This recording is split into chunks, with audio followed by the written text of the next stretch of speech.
بسم الله الرحمن الرحيم. هكلمكم النهارده عن ازاي تعرفي انك حامل بعد الاخصاب بيوم. في 3 طرق: ارتفاع درجات الحرارة، وفي طريقة الكلور، وفي طريقة ترك البول لمدة لا تقل عن 8 ساعات.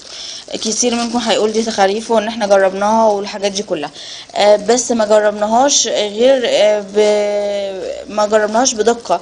يعني جربناها بكلام مكتوب في مقالات اجنبية او مقالات عربية وبناتنا قالوه وخلاص. انما انا في الفيديو ده هوضح لكم ازاي تعرفوا بالظبط وبطريقه دقيقه جدا كان فعلا انت حامل او مش حامل.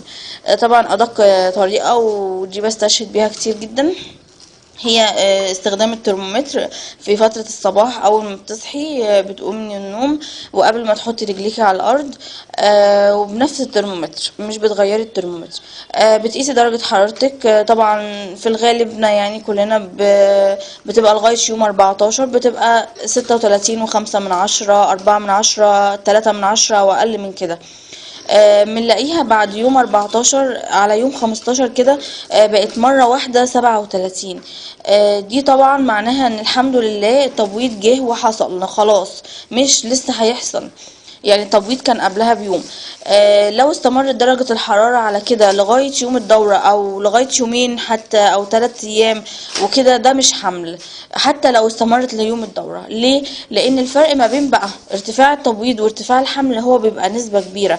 يعني 37 بعد يومين او يوم لازم تبقى 37.4 من 10 و5 من 10 او حتى و3 من 10، ما تبقاش لسه 37. هو ده بقى الفرق ما بين المقالات اللي بتبقى مكتوبة وان احنا بنروح نجري ننفذها وبنكتشف في الاخر ان احنا مش حوامل، لان احنا اتعشمنا في كلام مش فاهمينه. الطريقة التانية هي الكلور، دي 50% الصراحة، لان كتير مننا مش بيعرف برضو يعملها، لان كتير بيقعد يعملها وتفور ويقولك انا حامل، وبعد لما بيكتشف ان هو مش حامل يقولك دي تخاريف. لا، لازم الكلور يفور لمدة ساعتين كاملة، ورغوة بتكون كبيرة جدا تستمر لمدة ساعتين، وتبقى ما بيبقاش بعد التبويض على طول. الطريقة دي بتبقى قبل الدورة بيومين لازم، لان بعد التبويض على طول بيحصل عندنا فورات كتيرة وبنجرب على جوازتنا وعيالنا وكل ده وبيحصل عندهم فورة كتيرة. طبعا جوازتنا يبقى عندهم املاح على طول، انما احنا ممكن يكون فعلا كمان عندنا املاح. انما قبل الدورة بيومين لما بنيجي نعمل الطريقة دي ما بيفورش عندنا لو احنا مش حوامل، وبيفور لو احنا حوامل وبيكون فورة تقيلة جدا. الطريقة التالتة ودي بقى اديكي فيها 90% وليكن 100%، هي طريقة البول.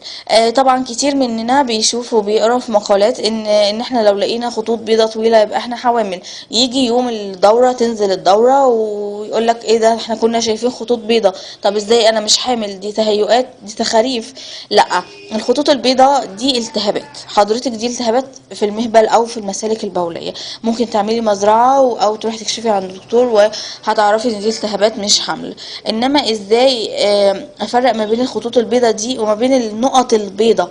النقط البيضة الرفيعة الصغنطوطة اللي زي حبات السكر المنصورة في البول نفسه لما بتسيبيه 8 ساعات، هي دي معناه ان انتي حامل. نقط بيضة صغيرة منتشرة في البول كله بطريقة كتيرة جدا، هو كده بتعرفي ان انتي حامل.